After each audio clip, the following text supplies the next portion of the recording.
اے پیغمبر میرے بندوں کو بتا دو کہ میں بڑا بخشنے والا ہوں، بڑا مہربان ہوں، اور یہ کہ میرا عذاب بھی درد دینے والا عذاب ہے۔ اور ان کو ابراہیم کے مہمانوں کا احوال سنا دو۔ جب وہ ابراہیم کے پاس آئے تو سلام کہا۔ انہوں نے کہا کہ ہمیں تو تم سے ڈر لگتا ہے۔ مہمانوں نے کہا کہ ڈریے نہیں، ہم آپ کو ایک دانشمند لڑکے کی خوشخبری دیتے ہیں۔ وہ بولے کہ جب مجھے بڑھاپے نے آ پکڑا تو تم خوشخبری دینے لگے، اب کاہے کی خوشخبری دیتے ہو؟ انہوں نے کہا کہ ہم آپ کو سچی خوشخبری دیتے ہیں، سو آپ مایوس نہ ہوں۔ ابراہیم نے کہا کہ اللہ کی رحمت سے مایوس ہونا تو گمراہوں کا کام ہے۔ پھر کہنے لگے کہ فرشتوں، تمہارا اصل کام کیا ہے؟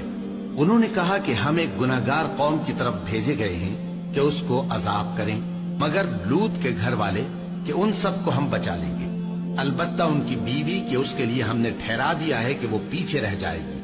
پھر جب فرشتے لوط کے گھر آئے تو